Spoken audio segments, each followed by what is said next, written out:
Welcome to On the Brink with Andy Simon. We're all here to help you see, feel, and think in new ways. Hi, I'm Andy Simon. I'm your host today, and I have an absolutely wonderful individual to share with you. As you know, I like to find people who can bring new ideas to you so you can help see things through a fresh lens to change. So Anthony Willoughby came to me through a woman I interviewed in Hong Kong. So the world is quite small. Anthony is in the UK, but he works globally. I'm going to let him tell you about himself. But today, what I'm very interested in sharing is a program that he has that deals with territory mapping. Now you're going to think about yourself, what does this have to do with me? Well, if you're in a business or thinking about going into one, you're a young entrepreneur, or even if you're in a very large corporation that's global, part of what you're going to be thinking about today is how you lead, build a team, and get things done. And what could territory mapping do to help you do that? There's also a lot of discussion about leadership trust that we're going into. Now, remember, I'm an anthropologist, and Anthony is taking people into places that they normally would not go, whether it's into Mongolia or parts of Africa or Asia, and he wants them to see societies, nomadic societies, hunters and gatherers, societies that have been able to organize and survive, doing things quite nicely and differently than you might think about for your own organization. What can you learn from them? Anthony, thank you for joining me today. Thank you. It's a tremendous pleasure to be with you. Greetings from England. It is great. Think of how we do these things. I'd like you to share with our listeners something about Anthony, because rather than read your bio, I think your story is a great one, and your journey has been a very exciting one. So tell our listeners about yourself, and then we'll go into territory mapping and what you discovered and how we can share it. Yeah, I'd be delighted to do that. I mean, I'm basically 8th generation expatriate, so I was brought up in Africa. And so for me, England is still a fairly foreign and strange place. And I spent a lot of time over the years with indigenous communities in Papua New Guinea, Mongolia, East Africa, China, and elsewhere. And I always remember once asking a Masai elder in northern Kenya, I said, so who's the leader around here? And they just looked at me in disbelief and said, so what is the problem that you're trying to solve? And I find it sort of fascinating that we think we have got all sorts of things we've learned, but actually solving problems, I think, have been with us ever since we left the cave. It's simply a matter of simplifying things back to a context and a relevance that people can then work out what the solutions are. And that's why we take people off to Africa. So that's really the sort of the crux of it, and giving people, you know, the idea of looking at what is their territory. So imagine that you are, you know, looking out there and seeing the future of 2020 and beyond. How do you see it? What is the territory that really goes with it? And what I've discovered is asking people that very, very simple question is you start to get to some trust and clarity. So it is around removing the business jargon. It is around removing long words, and it is taking people back to understanding that their business is simply emotionally rivers, deserts, mountains, and swamps. And how do they unite people to deal with that? And it's all around having the freedom of choice to shape our own destiny. We didn't have that in the past, we have that now. And actually, you also have the destiny to make stupid mistakes. And as you see, I'm lying right in front of that horseman. And as you see, as the horseman gets a little bit closer, he sort of looks at me in the eye. And if you go on to the next slide, you can see him looking at me. And if you go on to the next slide, you can see just how close the horse has got to me. So now, I'm a horsewoman. That is not a good place for you to be. That is not a good place. And that was just a couple of years ago. So I'm still definitely taking people off, falling off galloping camels a couple of years ago. Because I think, you know, we need a little bit of danger to take us up to scratch. But very much part of what we're doing is taking people to have extraordinary experiences. Those that put the record button of life on. But then it's not really just the experience, it's the people that they talk to on that experience. So on these trips, this is sitting around with Emmanuel Mankura, talking about values, purpose, identity, trust, all of these things that in theory are now what corporates are talking about. but they've been doing this for 3,000 years. And they're fascinated that we are actually interested in it. So this is Emmanuel in Thailand talking to a group of AIA executives in insurance, again about values, merging communities, and how you earn your respect as a leader. You can see the chairs in the back of that slide. And that is really what you have to aspire to. And you can only get there by contribution. So it's really around things that we're still talking about today, but they've been with us forever. We've just forgotten it. We don't know where the links come from. And this is in Tokyo when we bring in Emmanuel again to actually talk to executives. And it doesn't seem to matter what culture or where they are. They're fascinated to learn about how you make decisions based on facts that everybody can understand and identify with. You know, you talk about teamwork. I've been to Masai villages in both Tanzania and in Kenya, and the dynamics are very interesting. But look at the faces here. They're just enthralled by what he's saying, trying to make sense out of it from their own culture.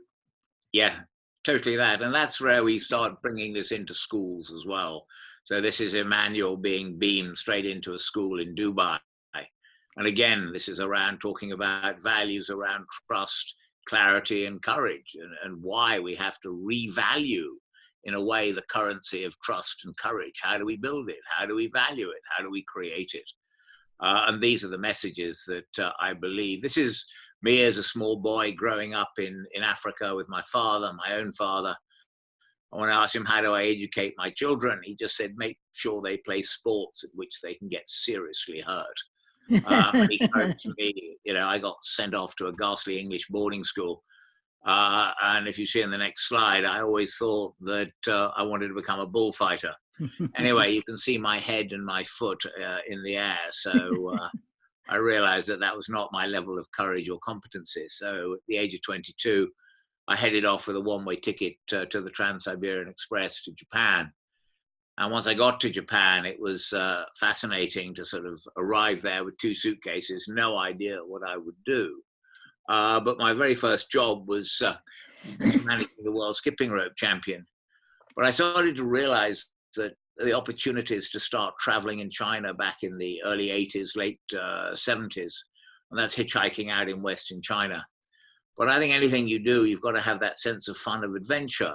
But you've also got to be fairly careful that whatever that might be, there are consequences to it. And this is hitching the Silk Road.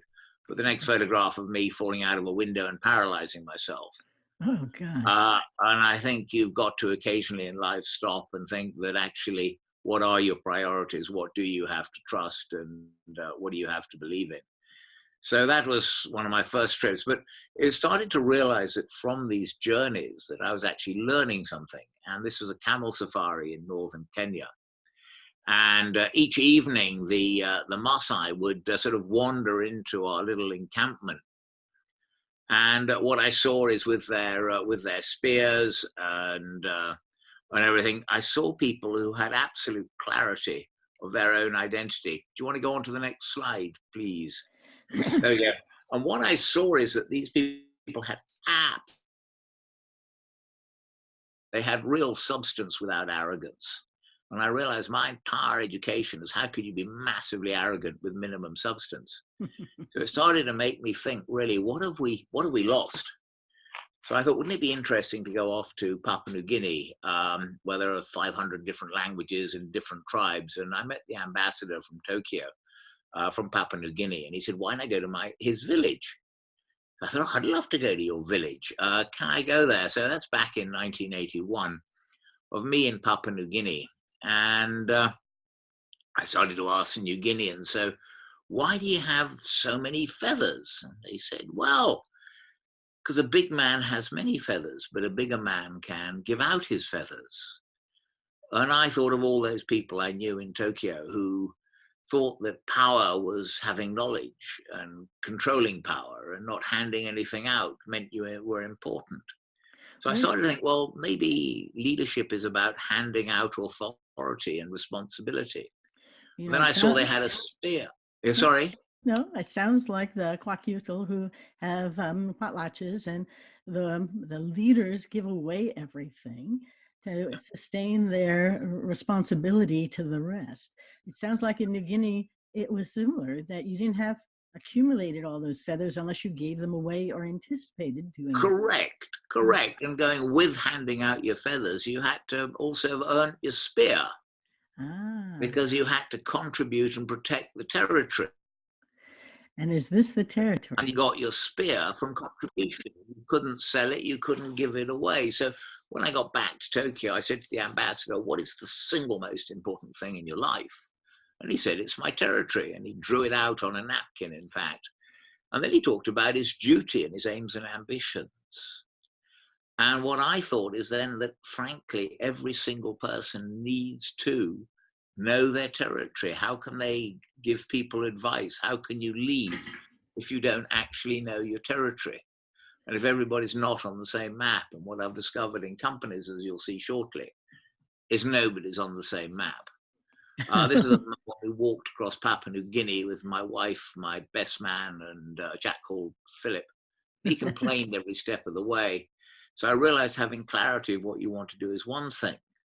But the other thing is that you can't complain, because when you're in the middle of a river and you're about to sort of die, you really don't want someone saying, I know the rope is going to break. This is So, quite a picture. Wow. yeah, I started, though, to see that going out there and doing things that required a bit of courage seemed to be giving me greater success or greater peace of mind and happiness. You were So when pushing the someone said to envelope. me, Wow. yeah, yeah, do I want to climb a high mountain? I said, yes, I do. But I realized that to do that, I needed new skills. I needed new attitudes. And I think that is really what all leaders need to do today. If they're looking at the future with their clarity, they're going to need skills like you need on a mountain. They're going to have to give people hope. They're going to have to give people encouragement. They're going to have to inspire people to believe in something that is bigger. And that's really what I learned on climbing this mountain.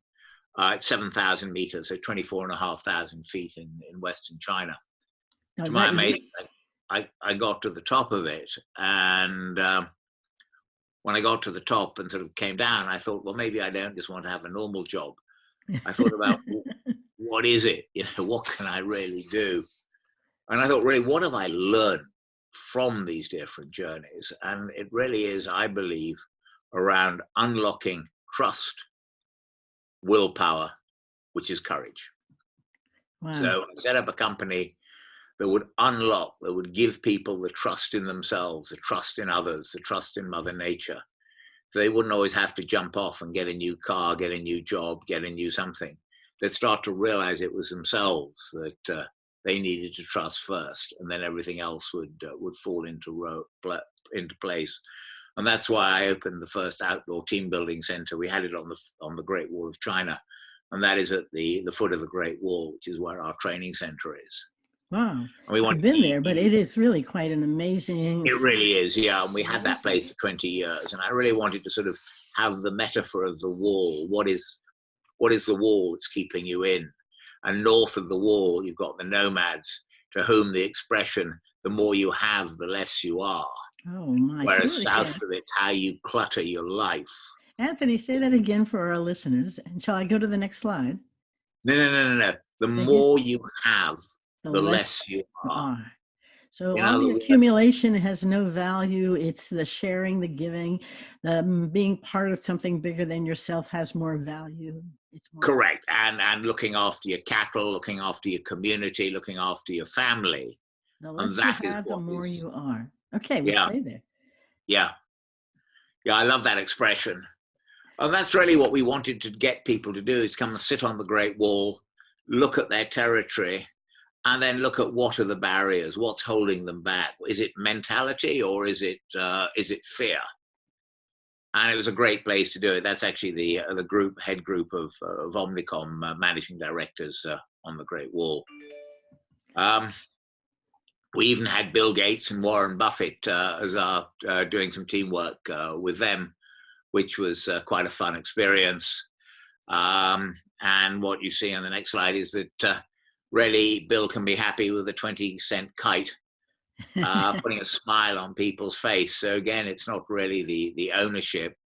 But what I saw on the Great Wall, that creating a team is honestly not that difficult. You get people together, and but everybody used to say to me, so what's my purpose? Why can't I feel a sense of belonging? Why don't I know what I'm meant to be doing? Why is there no clarity? Why is there no trust?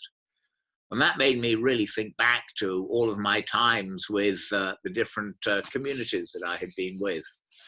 It made me just start to think that maybe success today is not around the acquisition, it is around the ability to hand out your feathers. It is the ability to give people hope, to give them belief, to give them courage. And that is really what leadership today is. But to support that, you also have to earn your spear. You have to work out how do you inspire people to want to take responsibility for what you're giving them. So it's really, I think, as we sort of look at the new century, or the new decade, it's really looking at what are our goals, but we have to have clarity. We have to have the trust that we will inspire a group of people to actually get there themselves. So this is on the mountain, if you've got a group, are they all pulling together? Do they understand it? And that's really where this territory mapping falls into place, and this trust wheel. Because on a territory map, I've discovered inside everybody, there is a map. There is a map of their territory. Just as in Papua New Guinea, that fellow knows exactly where he is. He knows his responsibilities. Does everybody in your team know their territory? And having done this now for decades, I can show you what most people actually draw. This is, in fact, once you can create a map where everybody knows their roles, knows their responsibilities, that is how I see the future of business. The leader has a map created with the employees that then they can articulate where they need help, where they need support, and the main areas of focus, and everybody can understand what they're meant to be doing and where they need the trust to achieve it. So, but the trouble is, what I've found in most companies is when you ask the head of it what's happening in their territory, they say everything is absolutely brilliant. We're heading for paradise, few currents, but don't worry, we're getting there. But when you drop to the next level of the management team, this is actually what they see. They see bullshit bridge, fantasy applications, IT island, project island, a leader who's got no clue of where they're going. And this is what I've seen in the majority of maps that people draw. Most employees perceive their territory is under threat, their leaders are isolated, and an internal lack of communication will prevent them from achieving their goals. And this is how you can simplify it, so you get the clarity and then the trust. This happens to be a map drawn by Ferrari in Japan, the village of high loyalty in the center. On the left, you've got Bugatti private jets attacking them. And I ask people listening to this, can they articulate their territory? Do they know they're under threat? Where do they see the trust? Do they have that clarity? Because I think this is what people are desperately looking for today, is some clarity. And this is working with the Gates Foundation. This one we had Bill Gates, Warren Buffett, all on the Great Wall of China. And we then worked with the Gates Foundation afterwards. And these are some of the maps from the Gates Foundation on the next slide. And what you see is they drew that they're sort of following a wagon, but they're not quite sure which way they should go. Should they go into the mountains? Where should they go? Why are they being attacked? And this normal lack of clarity. And then they worked together and they came up with a map that everybody could buy into. And if you look at the top left, you'll see Seattle. You'll then see China, and you'll see Africa. And this map then inspired them to come up with an idea of how they work with China to raise Africa. And what you see from the next slide is what came out of it. And what they came out with was a plan of polio, mobilize resources from China for global polio eradication. Wow. And that is still the cornerstone, I understand, of their relationship. This is about 10 years ago we did this. Wow. And that is still the cornerstone of what they're doing with it. So what we're looking at is, how do you get people to talk about their fears, talk about their lack of certainty, create the clarity, which creates a trust, which creates a map that then a leader can inspire their people. Please cross this river. How do you see it? How can we work? So you change the language using the map to give people greater trust and hope. Oops. And so what I've done is I've sat down realizing that the clarity alone isn't enough. It's how do you create a real operational community? And that's why what we've done is sitting down with the Masai, with the elders there, and ask them to come up with a wheel. On that wheel is to come up with what are their priorities. And what I've discovered is we're doing it in Kenya, or as you'll see in the next slide, in Mongolia, it's the same thing. It is around this wheel. And if you go on the next slide, is actually the wheel. And what you have on the wheel, if I can just explain it briefly, is you've got the trust, you've got the clarity. On the top left, you've got the clarity of your knowledge and your wealth. So your territory, your opportunities, your wealth, your your ambitions, and then you've got to look at what's changing. Where do you migrate? You have to be totally clear on that, which is what comes from the mapping. But then as a leader, you've got to start looking at the visible leadership in the bottom part of it. You've got to look at, what are you protecting? What is the action you need to take? What are the resources and the skills, responsibility, authority, and accountability? All of that is incredibly important to have clarity about. But you really won't succeed today, I don't believe, unless you can start tapping into people's instinctive leadership. And that is, how do you have some humility? People know you're the boss. How do you create a culture where humility is recognized and respected? How do you create a sense of belonging and recognition to give people hope and courage, and then to have leaders who have earned respect? And this is all supported by a set of questions that look at the trust levels, look at the clarity levels, and then look at the difference between the chiefs and the people working within the organization.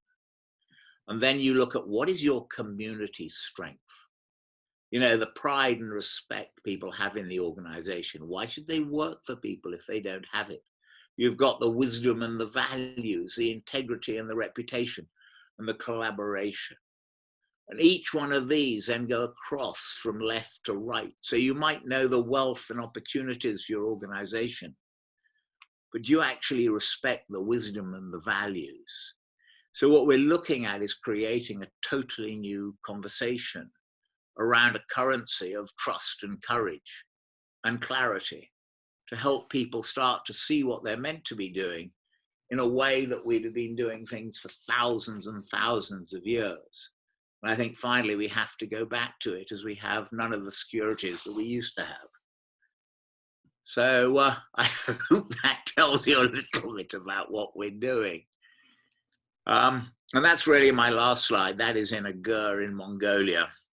But that is really where the sort of inspiration of it came from, that incredible sense of welcome, community, clarity, trust, and identity. And I think that's really what we all need.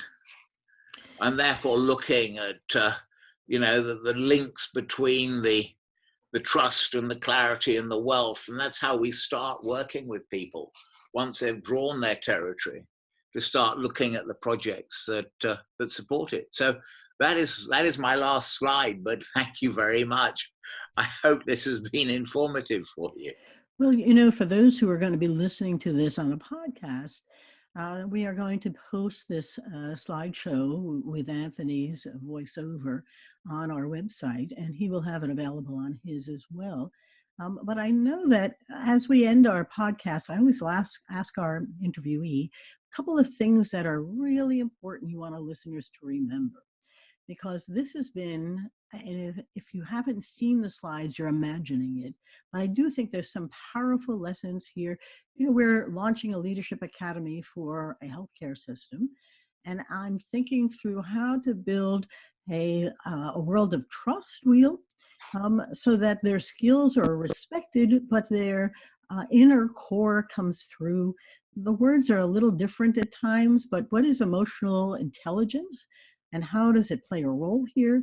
We're going to be working on having a positive organizational experience, different approaches to this. But what I love about Anthony's is that this is very visible. And when you go, if you haven't been, I haven't been to New Guinea, but I have been to 4 parts of Africa, and you watch people who have survived for generations by trusting each other. And that's the only way their society has been able to share their stories, trust that people are telling each other the truth, and they are able to together really create a much stronger community. Maybe it's time for us as well. Anthony, a couple of things you want our listeners to remember. Well, I think I really appreciate the listeners taking the time to listen to this idea, because it does come sort of out of field, because everybody imagines that the latest idea has got to be technological. And I think, frankly, this is technological, because obviously the maps, we're looking at how can we do the surveys, how can we measure trust, how we can actually do this eventually using AI, which will be possible.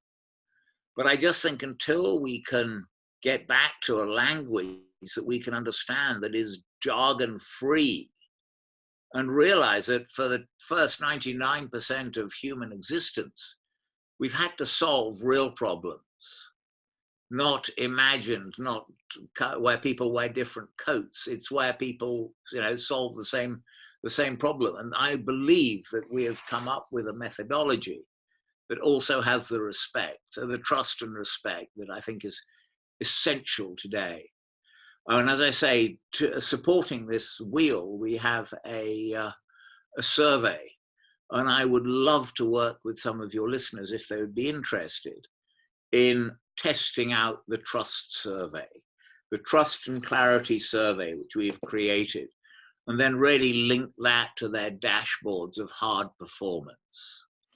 Because what I want to show and demonstrate is that where there is a high level of trust and clarity, there is also a far, far higher level of performance. Yep.